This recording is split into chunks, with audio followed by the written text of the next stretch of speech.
Jeudi 27 février sur France 3 Champagne-Ardenne. Bonjour à tous. À la une de ce journal régional, un ministre pour soutenir la gauche à Châlons. Benoît Hamon vient d'arriver sur place. Ministre et soutien politique. Vincent Tollet nous en dira plus dans un instant en direct de Châlons. 60 emplois sauvés.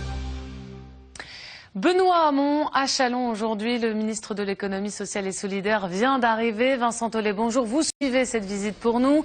Le ministre est avec les commerçants en ce moment et à un mois des municipales, un choix plutôt stratégique. Oui, effectivement, le ministre vient d'arriver dans les locaux de l'UCIA, l'Union commerciale, industrielle et artisanale de Châlons-en-Champagne.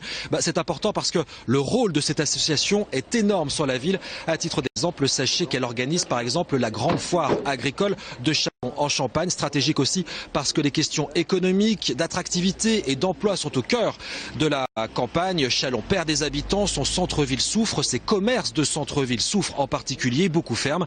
Et enfin, stratégique tout simplement parce qu'on a bien besoin de se faire connaître lorsqu'on est un jeune candidat socialiste, surtout auprès d'une catégorie d'artisans, d'industriels qui ne penche pas naturellement à gauche, et un ministre de la consommation peut aider.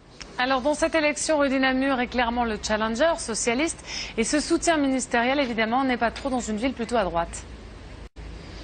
Oui, c'est d'abord le soutien de deux hommes qui se connaissent bien, parce que Rudy Namur appartient à la mouvance dirigée au sein du PS par Benoît Hamon, une mouvance qui se trouve sur l'aile gauche du Parti socialiste. Et puis effectivement, le soutien d'un ministre est toujours très important, surtout auprès d'un jeune candidat. Il a seulement 33 ans, vous le savez, et donc il débute en politique. Et en plus, il est face à un homme qui est bien installé au niveau local et national, à savoir Benoît Apparu. Benoît Apparu qui fait office de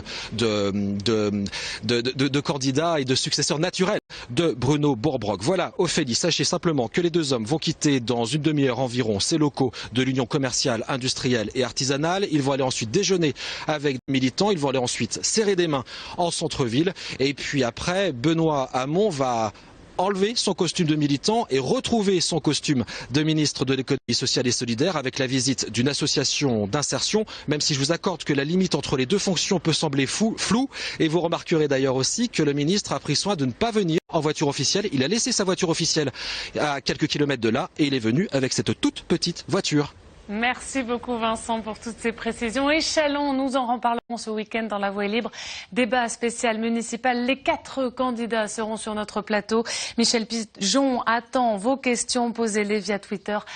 #LaVoixCA. Fin de cette édition, dans un instant la météo, mais d'abord retour sur l'actu du jour. Benoît Hamon à Châlons aujourd'hui. Le ministre de l'économie sociale et solidaire est avec les commerçants en ce moment. À un mois des municipales, un choix plutôt stratégique. Il est venu soutenir le candidat socialiste Rudy Namur. Un soutien ministériel utile pour lui dans une ville plutôt ancrée à droite.